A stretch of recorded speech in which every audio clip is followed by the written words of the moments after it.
The flames devoured the horizon when Isolde de Thornwell understood that everything was lost. From atop the highest tower of her castle, she watched the burning orange trees of the royal orchard,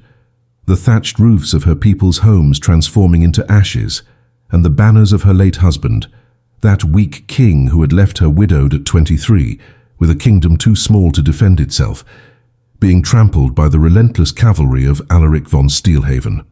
The conqueror had arrived like a black storm, and in just 3 days of siege, he reduced everything she knew to smoking rubble.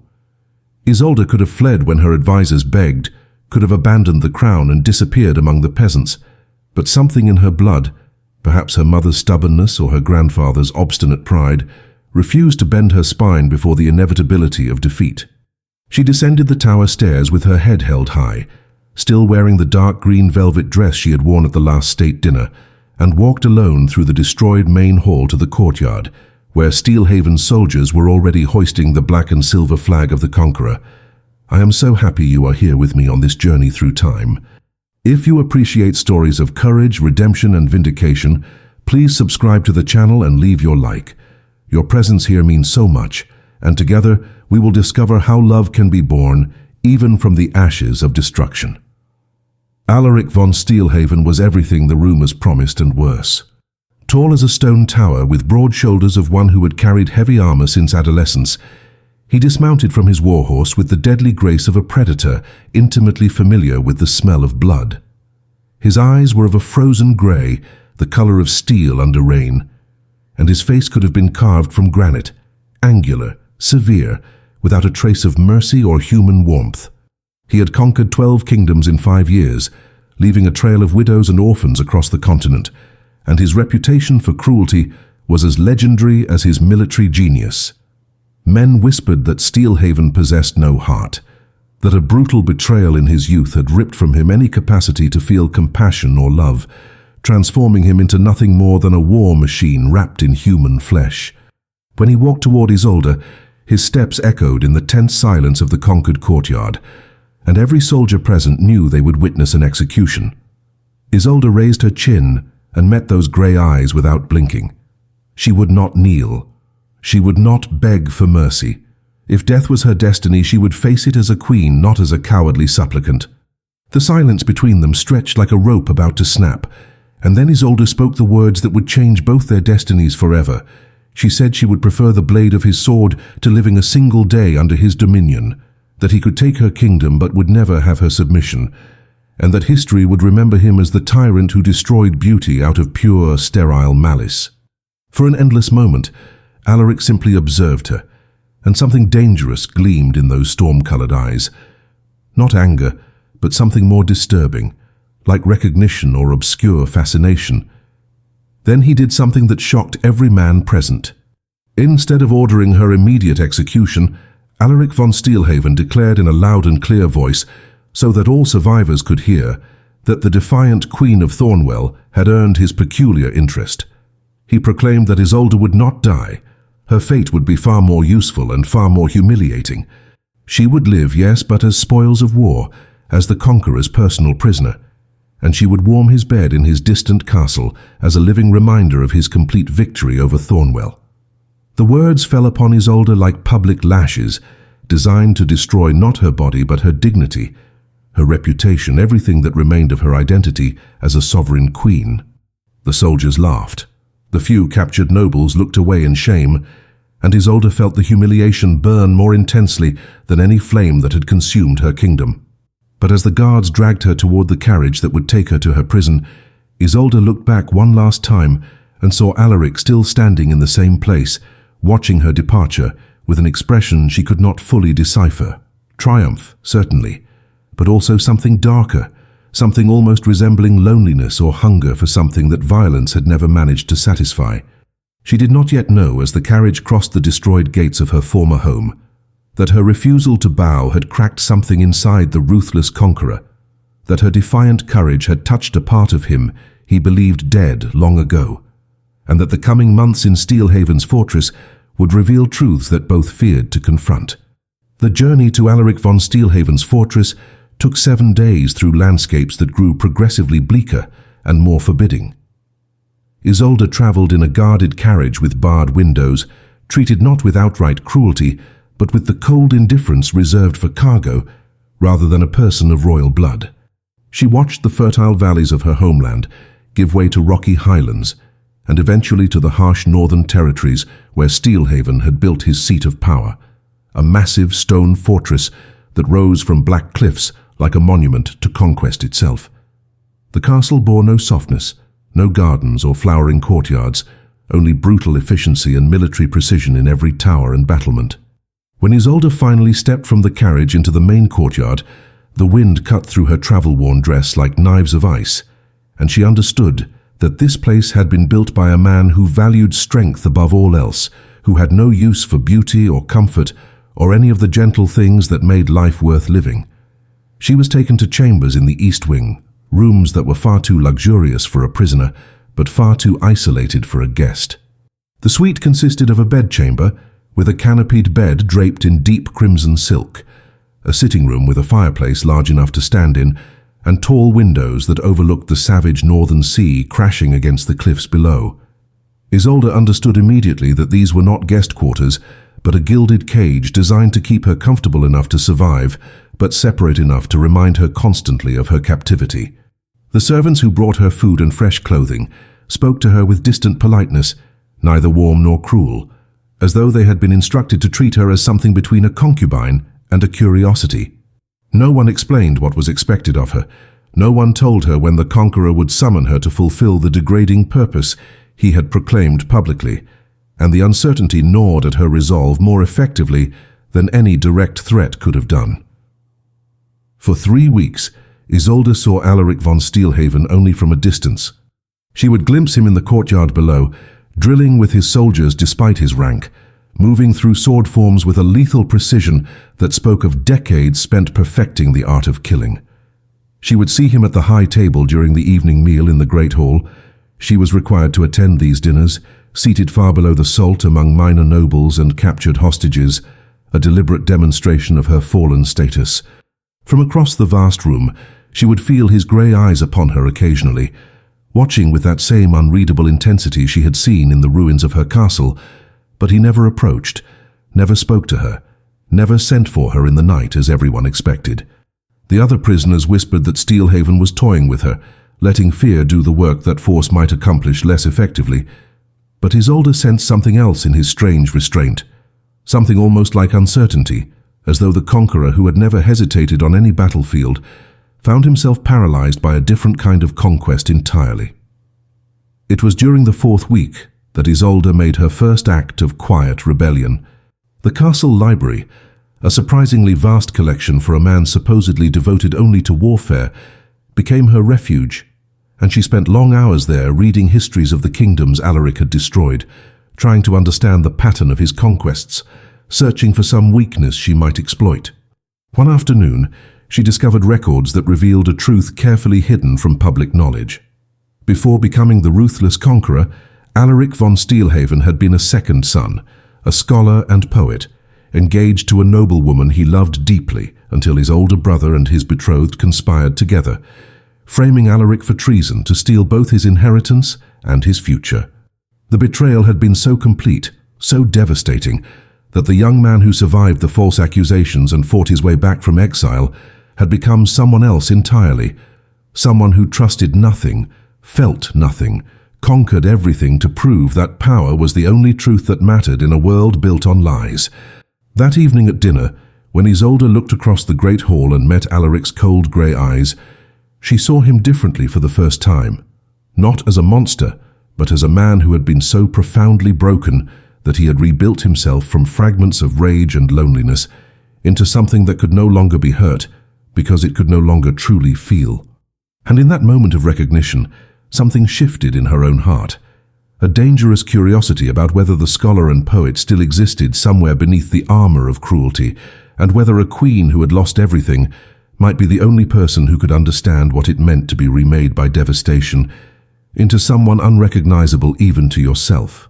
The turning point came on a night when winter storms lashed the fortress with such fury that the ancient stones themselves seemed to groan under the assault.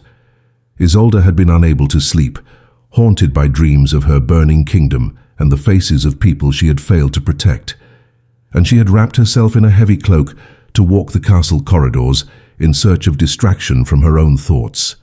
The halls were nearly empty at this late hour, lit only by torches that cast dancing shadows on the walls,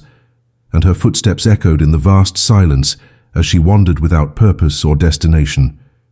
She found herself in a wing of the castle she had never explored before, drawn by a faint light emanating from beneath a heavy oak door, and some reckless impulse made her push it open to discover what lay beyond. The room was a private study, lined floor to ceiling with books and maps, and there at a massive desk sat Alaric von Steelhaven himself, still fully dressed despite the late hour, surrounded by correspondence and military reports, looking more weary than she had ever seen him. He looked up sharply at the intrusion, his hand moving instinctively toward the dagger at his belt. But when he recognized Isolde standing in the doorway with wind-blown hair and uncertain eyes, something in his expression shifted from alarm to something she could not quite name. For a long moment neither spoke, and Isolde realized with a start that this was the first time they had been truly alone together since that terrible day in her courtyard when he had claimed her as his prize. She should have apologized for the intrusion and retreated immediately, should have lowered her eyes and played the role of the submissive captive, but instead she heard herself asking why he had brought her here if he had no intention of touching her,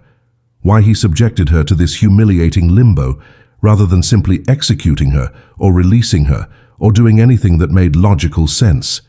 The words came out sharper than she intended, edged with weeks of accumulated frustration and confusion,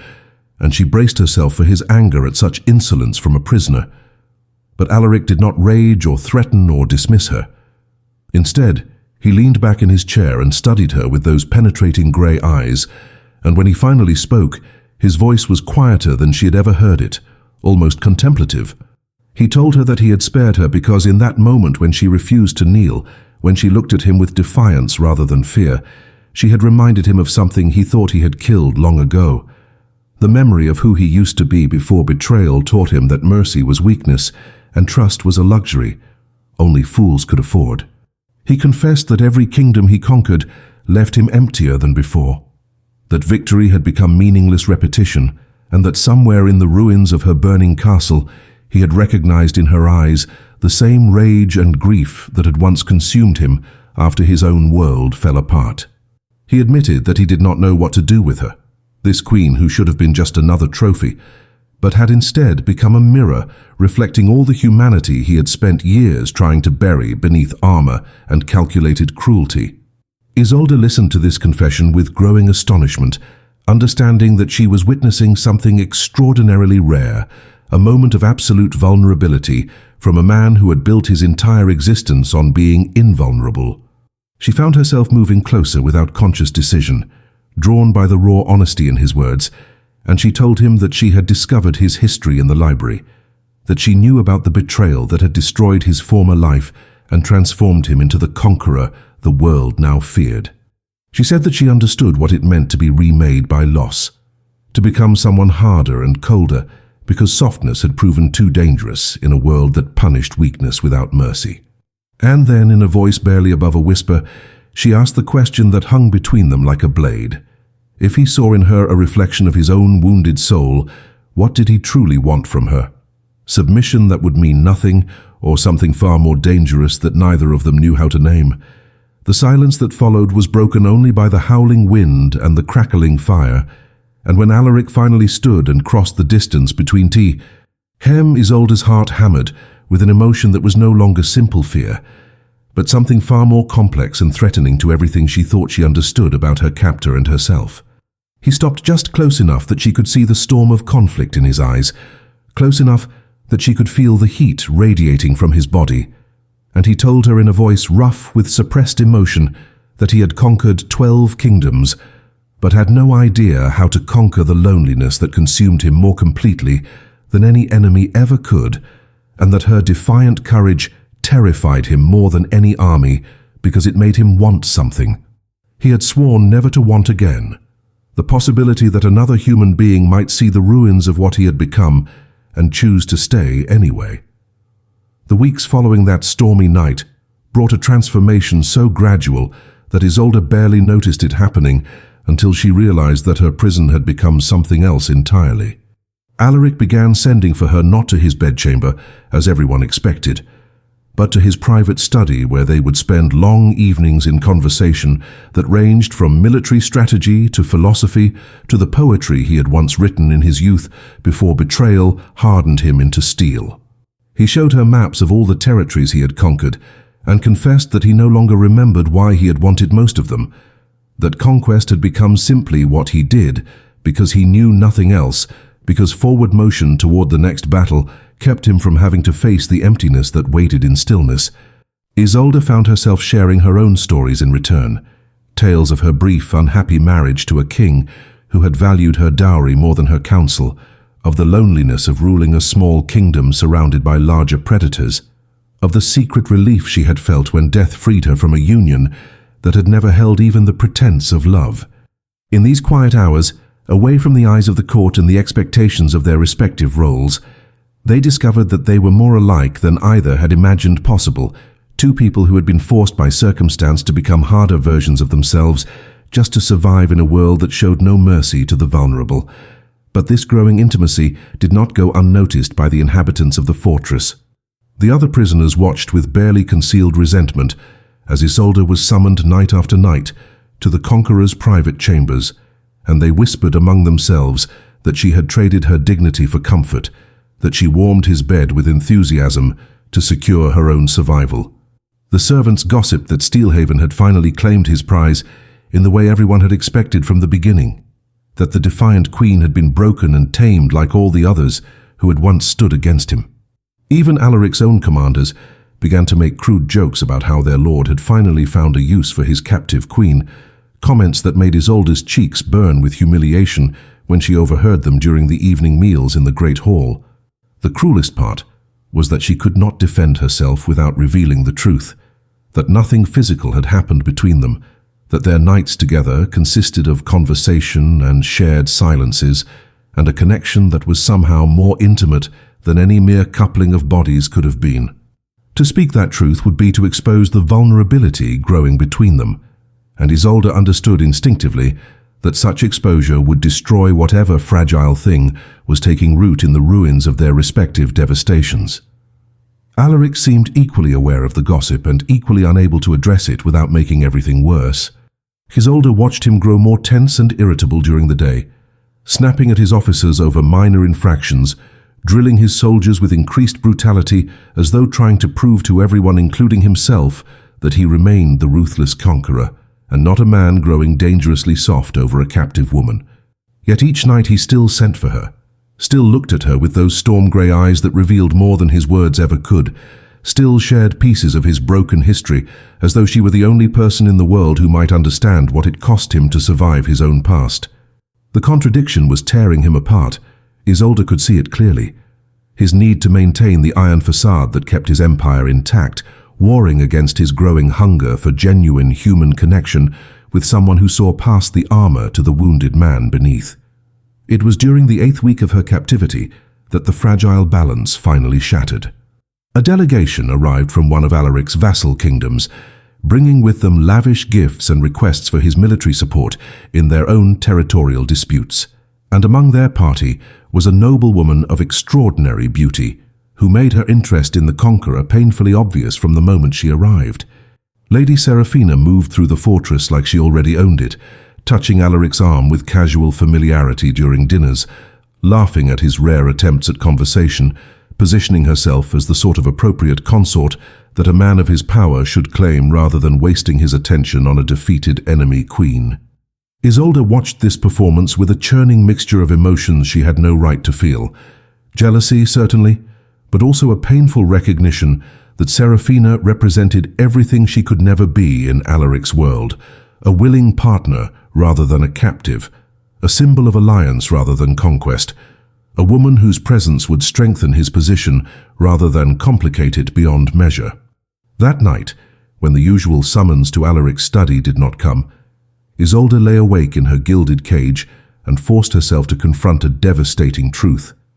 She had been foolish enough to begin caring for her captor,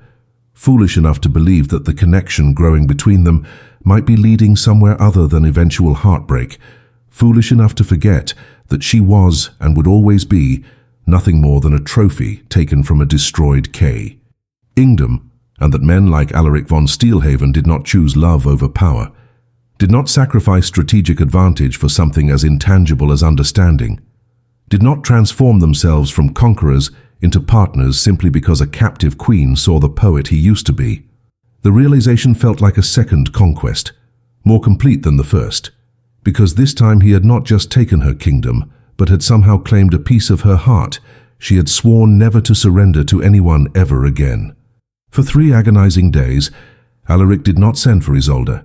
and she watched from her enforced distance as Lady Seraphina wove herself deeper into the fabric of the fortress, sitting at his right hand during meals, riding beside him during his morning inspections of the troops, laughing and charming every commander and courtier with the effortless grace of a woman born to power and trained to wield beauty as a weapon. Isolde told herself that she felt nothing, that this hollow ache in her chest was simply bruised pride, and not something far more dangerous, but the lie tasted bitter even in her own thoughts. She retreated to the library, burying herself in books she barely read, avoiding the great hall and its spectacle of what her life might have looked like in another world where she had been born to be chosen rather than conquered. The other prisoners watched her withdrawal with satisfaction, pleased to see the queen, who had seemed to hold some mysterious power over the conqueror, finally put back in her proper place, reminded that she was nothing more than a pretty ornament kept for reasons no one fully understood, but that clearly meant less than political advantage. On the 4th day, Isolde was summoned not to Alaric's study, but to the formal council chamber where he met with visiting dignitaries and made decisions that affected entire kingdoms. Her heart hammered with dread as guards escorted her through corridors she had never walked before, certain that this was the moment when everything would end, when Alaric would make some public declaration that formalized her status as discarded property, or perhaps announced his intention to marry the beautiful Seraphina and had no further use for a captive who served no strategic purpose. She entered the chamber with her spine straight and her face carefully blank, determined to face whatever humiliation awaited with the same defiance she had shown in her burning courtyard, refusing to give anyone the satisfaction of seeing her break. But the scene that greeted her was not what she expected. The room was empty except for Alaric himself, standing by the tall windows that overlooked the northern sea, and the tension radiating from his rigid posture spoke of a man barely maintaining control over some internal storm. He turned when she entered, and the expression on his face stopped her breath. Raw anguish mixed with fury and something that looked almost like fear, emotions she had never seen on the features of the Ruthless Conqueror. Without preamble or explanation, he told her that he had sent Lady Seraphina away that very morning with gifts and polite refusals, that he had listened to 3 days of strategic arguments from his advisors about the political value of such an alliance, and that every logical calculation confirmed what he already knew, that choosing Seraphina would strengthen his empire, while choosing Isolde would complicate everything beyond measure. His voice was harsh, almost accusatory,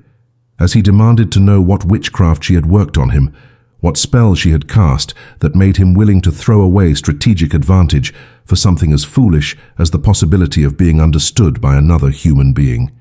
He paced like a caged predator, unable to remain still, and the words poured out of him in a torrent of confession that seemed beyond his power to contain. Alaric spoke of the years since his betrayal, of how he had systematically destroyed every soft part of himself until he became invulnerable, because he could no longer truly care about anything or anyone, of how conquest after conquest had filled his days, but left his nights empty of everything except memories of the young man he used to be, before the world taught him that trust was fatal and love was a weakness enemies would exploit without mere. Circe, he told her that he had brought her to his fortress, intending to break her spirit as proof that he could still dominate and possess, that her defiance would eventually crumble under the weight of captivity and humiliation. But instead, she had done something far more devastating. She had seen past his armor to the ruins beneath and had responded not with the fear or hatred he deserved, but with a recognition that mirrored his own brokenness back to him. And now he stood at a crossroads he never imagined facing, forced to choose between the empire he had built on the ashes of his former self and the terrifying possibility that this captive queen might be offering him something he thought he had lost forever. The chance to become human again, vulnerable and whole and capable of feeling something other than the cold satisfaction of victory. The silence that followed his confession was absolute, broken only by the distant crash of waves against the cliffs below, and Isolde understood that this moment was the true point of no return for both of them. She could respond with mockery or rejection, could use his vulnerability as a weapon the way his former betrothed had done, could prove that he was right to trust nothing and no one by destroying this fragile honesty he had laid before her like an offering. Or she could do something equally terrifying and step forward into the unknown space between captor and captive, between conqueror and conquered, into the dangerous territory where two damaged people might find in each other not salvation, but perhaps the possibility of becoming something better than what pain had made them. She moved toward him slowly, watching the conflict play across his features, and when she was close enough to see the storm in his grey eyes, she told him in a voice steady despite her racing heart that she could not promise to heal what had been broken in him, could not guarantee that choosing her would lead to anything other than more complications and more pain, but that she understood what it meant to survive devastation, and that if he was willing to risk becoming vulnerable again, she would risk it with him. Two people rebuilding themselves from ruins into something neither could predict or control. The months that followed brought a transformation that rippled through the fortress like cracks, spreading through ice. Alaric did not announce any formal change in Isolde's status, did not make grand proclamations or public displays, but everyone could sense the shift in the fundamental architecture of power within the castle walls. She was no longer summoned only at night to his private study, but began appearing at his side during the day, walking with him through the training yards, sitting beside him as he reviewed reports and made decisions, offering counsel that he not only heard, but actively sought on matters ranging from taxation disputes to the administration of conquered territories. The commanders and courtiers watched this evolution with barely concealed alarm, uncertain how to navigate a situation where a captive queen was being treated less like a possession and more like a trusted advisor, perhaps even something approaching an equal. Some whispered that Steelhaven had gone soft, that the woman had bewitched him into weakness, while others recognized something more dangerous, that the conqueror was allowing himself to be changed by someone he could have simply dominated, and that such transformation suggested a kind of strength they had never witnessed in all his years of military victories. But this new intimacy between Alaric and Isolde also created enemies who understood that their growing connection threatened established power structures within his empire. Chief among these was Lord Victor Blackmere, Alaric's most senior military commander, and the man who had stood at his side through every major conquest of the past decade. Victor had built his own power on being the conqueror's closest confidant, the one person Alaric trusted with strategic planning and military secrets, and he watched with mounting rage as a defeated enemy queen began occupying the space that he believed belonged to him alone. Victor was a man who understood power in its most brutal forms, and he recognized that Isolde represented not just a rival for Alaric's attention, but a fundamental threat to the philosophy that had guided their conquests. The belief that mercy was weakness, that emotion clouded judgment, and that a true leader must remain above the soft entanglements of human connection. If Alaric could be transformed by love or compassion, or whatever dangerous sentiment was growing between him and his captive, then everything Victor had built his life around would crumble, and he would do whatever necessary to prevent that catastrophe. Victor began his campaign of destruction with subtle precision, planting seeds of doubt among the other commanders about Isolde's true intentions and loyalties. He reminded them during private conversations that she was still technically a conquered enemy, that her people had been destroyed by their armies, and that no amount of soft words and intimate evenings could erase the fact that she had every reason to seek revenge if given the opportunity. He suggested that perhaps her growing influence over Alaric was not genuine affection, but calculated manipulation, a long game of seduction designed to soften the conqueror's judgment and create vulnerabilities that her remaining allies could exploit. The whispers spread like poison through the ranks, fed by the natural resentment of men who had devoted their lives to following a leader they understood. brutal, efficient, emotionally impenetrable, only to watch him become someone else entirely under the influence of a woman they viewed as fundamentally untrustworthy. Victor knew that he could not move against Isolde directly, without risking Alaric's wrath, but he could create an atmosphere of suspicion and hostility that would make her position untenable and force Alaric to choose between his growing feelings and the loyalty of the military machine that sustained his empire. The crisis Victor had been engineering came to a head when reports arrived of a small uprising in one of the territories bordering Isolde's former kingdom, rebels claiming to fight in the name of the fallen Queen of Thornwell and seeking to restore her to power. The timing was too convenient to be coincidental, and Isolde recognized immediately that she was being framed, that someone had orchestrated this rebellion specifically to make her look like a traitor who had been secretly communicating with resistance forces while pretending to grow close to Alaric. She saw the trap closing around her with terrible clarity. If she denied involvement too vehemently,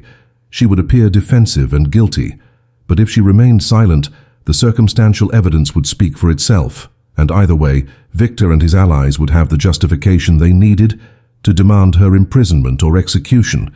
as a proven threat to the stability of the empire. She watched Alaric's face as he read the reports during an emergency council meeting, saw the conflict warring in his expression, and understood that this was the test Victor had designed. Would the conqueror choose trust in a woman he had known for mere months, or would he revert to the brutal pragmatism that had kept him alive and victorious through years of betrayal and war? The council chamber fell into tense silence as every commander and advisor waited for Alaric's judgment, and Isolde felt the weight of that moment pressing down on her like the walls of a collapsing tomb. This was not just about her innocence or guilt regarding a rebellion she knew nothing about. This was about whether Alaric von Steelhaven could truly transform from the man who trusted nothing into someone capable of believing in another person despite incomplete evidence and strategic risk. She met his grey eyes across the heavy oak table and saw the same anguish she had witnessed months ago when he confessed his fear of vulnerability, and she knew that whatever he decided in the next few moments would determine not just her fate, but the fate of whatever fragile thing had been growing between them in the ruins of their respective devastations. The possibility that two broken people might build something whole from the shattered pie says of who they used to be. Alaric stood from his seat with a controlled deliberation that made every person in the council chamber hold their breath.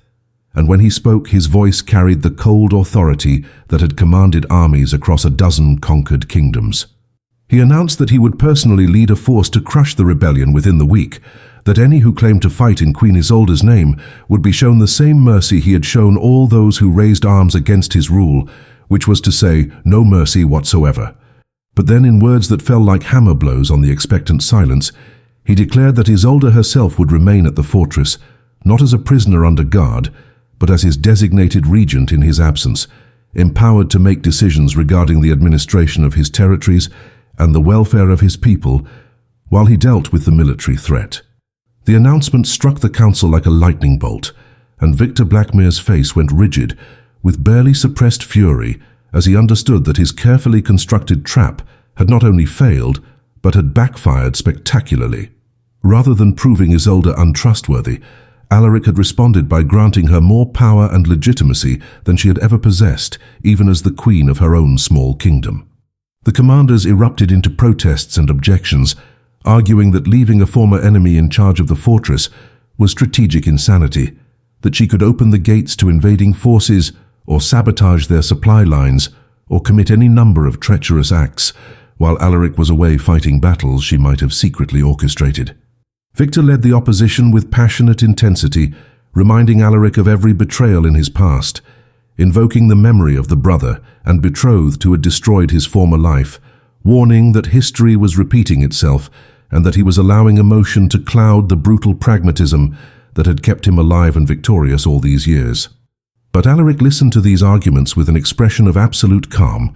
and when the shouting finally died down into resentful silence, he explained his reasoning with a clarity that revealed how deeply he had already thought through every angle of this decision. He said that if Isolde was indeed a traitor coordinating with rebels, then leaving her in power while he was absent would give her every opportunity to reveal her true nature through her actions, and if she proved disloyal, he would return to deal with her with the full brutality his reputation promised. But if she was innocent, if the rebellion was exactly what it appeared to be, a desperate gambit by the remnants of her former kingdom, or perhaps something orchestrated by his own enemies to divide his attention and sow discord,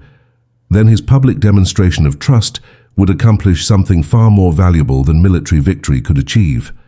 Alaric's eyes moved around the council table, meeting the gaze of each commander in turn, as he articulated a truth that transformed the entire political calculus of the moment. He explained that every territory he had ever conquered had been held through fear and overwhelming force, that his empire was built on the understanding that rebellion meant total destruction, and that this approach had created a realm of sullen resentment rather than genuine loyalty. But if he could demonstrate that trust could be rewarded, that a former enemy could be elevated rather than destroyed, that transformation and redemption were possible within his rule, then he would be offering the conquered peoples something they had never had before, hope that cooperation might lead somewhere other than perpetual subjugation. It was a calculated risk, certainly, but one that could fundamentally alter the nature of his power, from something maintained through constant violence into something more stable and sustainable. And if the experiment failed, if Isolde betrayed the trust he was placing in her, then he would have his answer about whether anything beyond brute force could ever truly matter in the governance of empires, and he would return to the methods that had never failed him before with the comfortable certainty that his cynicism had been justified all along. The council had no effective counter to this reasoning, trapped between the logic of Alaric's strategic argument and the uncomfortable recognition that their lord was willing to stake his empire on a gamble that revealed depths of complexity they had never suspected existed beneath his brutal exterior. Victor Blackmere sat rigid in his chair, defeated but not accepting defeat, and Isolde could see the cold calculation in his eyes as he began planning his next move in a game that had suddenly become far more dangerous than she had imagined. The meeting adjourned with tension thick enough to choke on, and as the commanders filed out with dark mutterings and hostile glances in her direction, Isolde remained seated at the great table, overwhelmed by the magnitude of what Alaric had just done, and terrified by the responsibility he had placed on her shoulders. This was not the simple trust of two people growing close in private. This was a public declaration that would reverberate through every corner of his empire, a statement that the Ruthless Conqueror valued her enough to risk everything he had built, and the weight of that trust felt heavier than any crown she had ever worn. That night, in the privacy of his chambers where they could finally speak without the performance required by their public roles, Alaric told Isolde the truth that lay beneath his strategic explanations to the council. He confessed that he did not know with absolute certainty that she was innocent of coordinating with rebels, that incomplete information and circumstantial evidence made certainty impossible, but that he had reached a point in his life where he had to choose between the safety of perpetual suspicion and the risk of believing in something beyond betrayal and calculation. He said that every day since his former betrothed destroyed him, he had lived in a world where trust was weakness and emotional connection was a vulnerability that enemies would exploit without hesitation, and that this existence had kept him alive but had also made him into something less than fully human, a weapon in the shape of a man who conquered kingdoms but possessed nothing worth the victories. And then, with a vulnerability that still seemed to cost him everything to reveal, he told her that she had somehow made him want to be more than that weapon, had made him remember the scholar and poet he used to be, and that he would rather risk everything on the possibility that she might prove worthy of trust than continue living in the hollow certainty of a world where nothing mattered except power and survival. Alaric departed with his army 3 days later, and Isolde stood on the fortress battlements, watching the columns of soldiers disappear into the northern hills with a mixture of determination and terror that threatened to overwhelm her carefully maintained composure. She had spent those 3 days in intensive preparation, meeting with stewards and administrators who explained the complex systems that kept the fortress and its surrounding territories functioning, learning the delicate balance of resource allocation and dispute resolution that maintained order across the conquered lands. Some of these officials were genuinely helpful, recognizing an opportunity to serve someone who might actually listen to concerns about infrastructure and civilian welfare that Alaric's military commanders routinely dismissed as irrelevant. But others were openly hostile, answering her questions with barely concealed contempt, making it clear that they viewed her regency as a dangerous aberration that they would undermine at every opportunity. Isolde absorbed both the assistance and the antagonism with equal grace, understanding that she was being tested by everyone in the fortress, that her every decision would be scrutinized for evidence of incompetence or treachery, and that failure would not only destroy her, but would validate every argument that Alaric had been foolish to trust her. The first crisis came within a week of Alaric's departure, when a border dispute between two of his vassal lords threatened to escalate into open warfare that would destabilize an entire region. The traditional approach Isolde learned from the military advisors who clearly hoped she would fail would be for Alaric to ride out with overwhelming force and crush both sides into submission, reminding them through brutal demonstration that internal conflicts were not tolerated within his empire. But Isolde recognized that this situation offered an opportunity for a different kind of solution, one that might prove Alaric's theory that governance could be based on something other than perpetual violence. She summoned both lords to the fortress and spent 3 days mediating their dispute,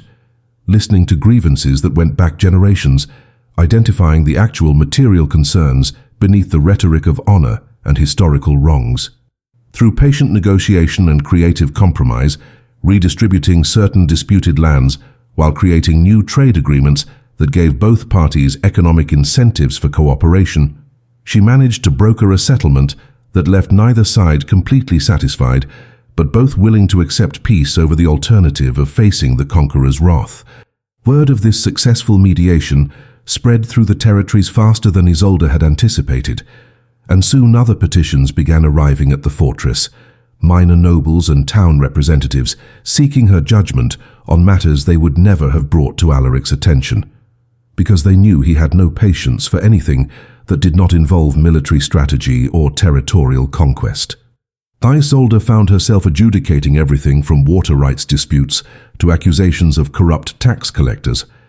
and she discovered that she possessed a natural talent for this kind of governance, for seeing through surface conflicts to underlying human needs and finding solutions that addressed practical concerns rather than simply imposing order through threatened violence. The stewards and administrators who had initially been skeptical began to warm to her approach, recognizing that her methods were actually making their jobs easier by reducing the simmering resentments that constantly threatened to boil over into rebellions that required military suppression. Even some of the common people, those whose voices had never been heard in Alaric's fortress of war and conquest, began speaking of the Regent Queen with cautious hope, whispering that perhaps something had changed in the heart of the empire that ruled them. But Victor Blackmere watched these developments with mounting alarm and rage, recognizing that Isolde was not failing, as he had anticipated, but was instead succeeding in ways that fundamentally threatened everything he believed about power and governance. He had remained at the fortress ostensibly to provide military oversight in Alaric's absence, but in reality to document every mistake Isolde made so that he could present a comprehensive case for her removal upon the conqueror's return. Instead, he was witnessing her transformation from captive queen into effective administrator, watching her win over the very people he had counted on to reject her authority, and he understood that if she continued on this trajectory, she would become far more than Alaric's trusted advisor. She would become an alternative vision of what the empire could be, living proof that rule through understanding and compromise could be as effective as rule. Through fear and violence,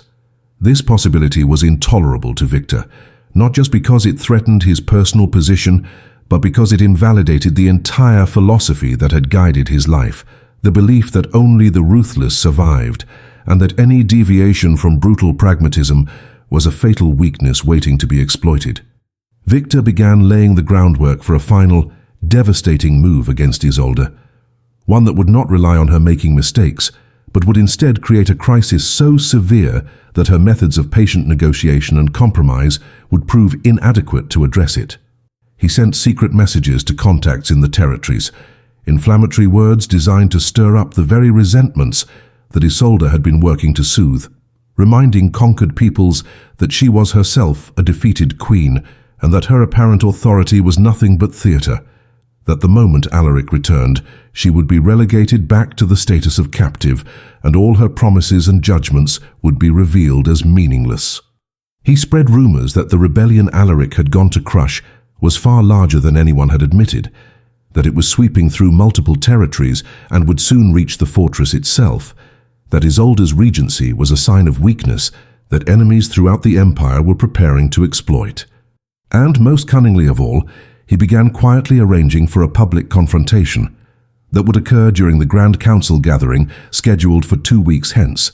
an event where nobles from across the empire would assemble at the fortress to present their reports and grievances,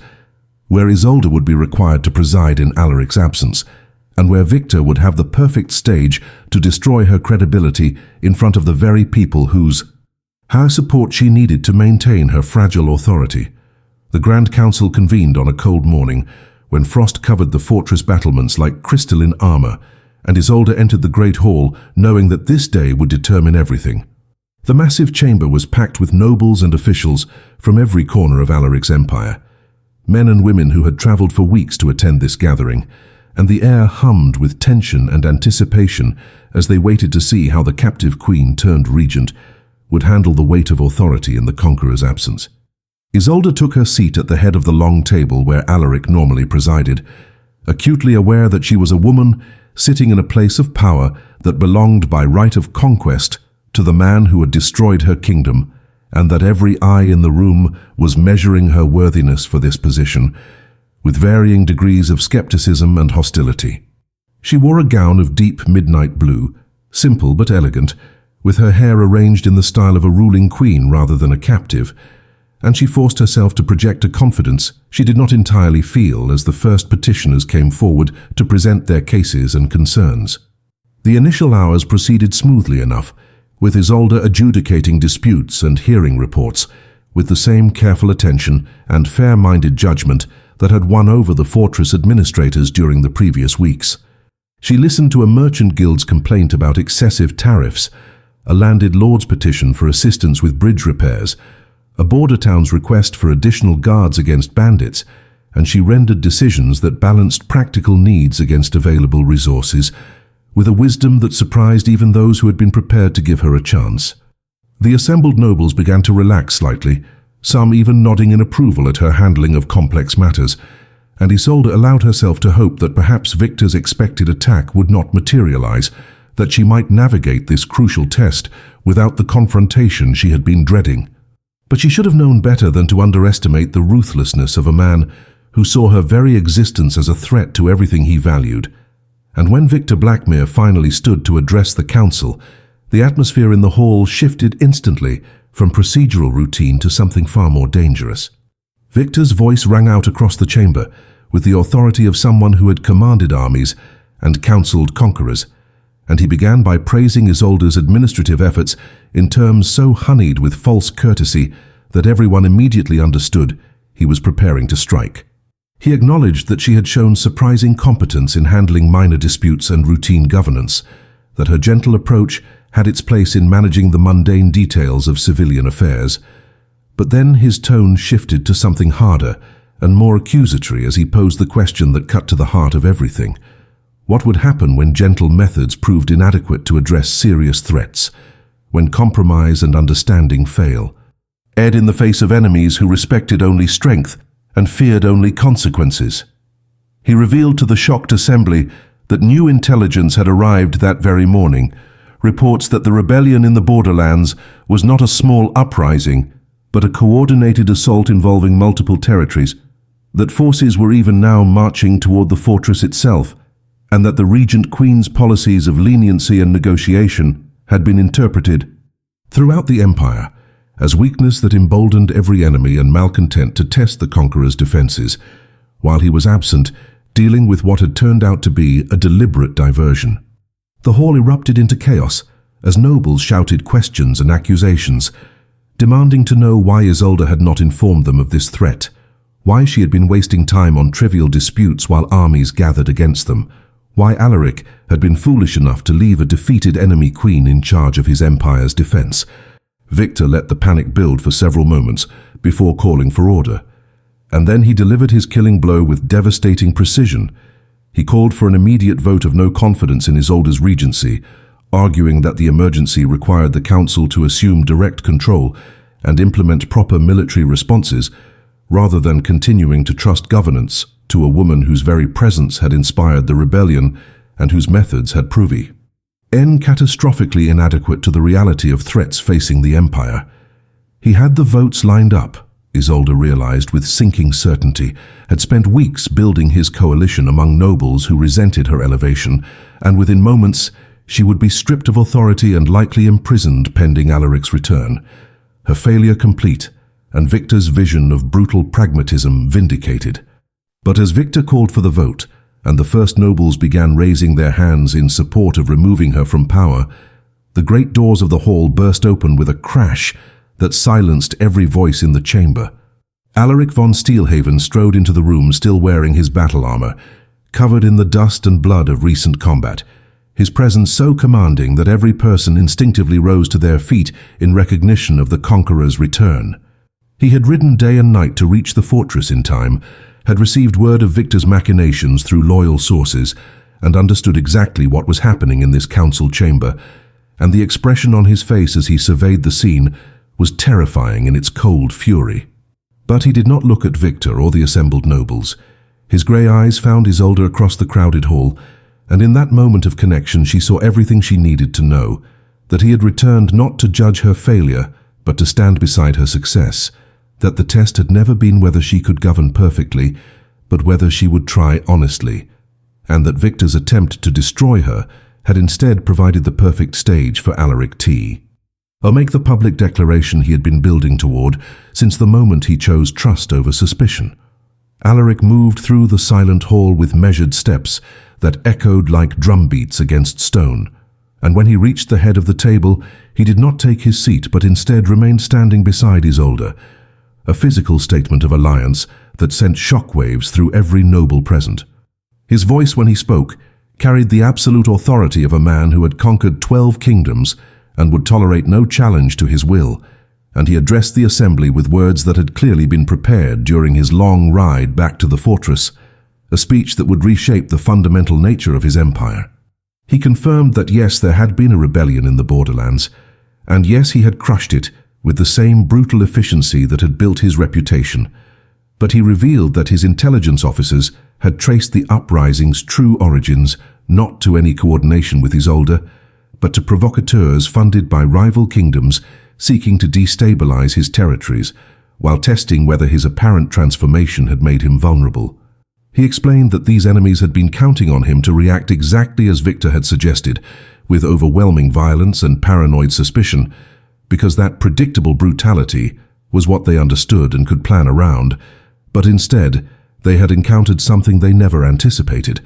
a regent who had strengthened rather than weakened his empire through methods that created loyalty instead of resentment. Then Alaric did something that no one in that hall had ever witnessed from the Ruthless Conqueror. He publicly acknowledged that he had been wrong about fundamental aspects of governance, that his years of ruling through fear and violence had been strategically effective but spiritually bankrupt, and that Isolde had shown him a better way forward, not through weakness, but through a different kind of strength that he was only beginning to understand. He detailed the reports he had received during his campaign, testimonies from administrators and common people throughout the territories about how the Regent Queen's fair judgments and patient negotiations had resolved conflicts that had festered for years, how her willingness to listen had uncovered corruption and inefficiency that his military commanders had either ignored or exploited, how her presence had given the conquered peoples their just genuine hope that they might be valued as subjects rather than simply dominated as enemies. These were not the observations of a man blinded by romantic sentiment, but the strategic assessments of a conqueror, recognizing that his empire could be stronger through methods he had never considered, and the assembled nobles listened with growing astonishment as Alaric von Steelhaven essentially repudiated the philosophy that had defined his entire reign. And then came the moment that would be recounted in histories and ballads for generations, the public vindication that transformed everything. Alaric turned to face Isolde directly, and in front of the entire assembled council of his empire, He knelt before her with a formal grace that shocked every witness into absolute silence. He removed a ring from his own hand, the signet that bore the seal of his authority over all his conquered territories, and offered it to her not as a gift from conqueror to captive, but as a symbol of partnership between equals. His words rang through the hall clear and unmistakable as he asked Isolde de Thornwell,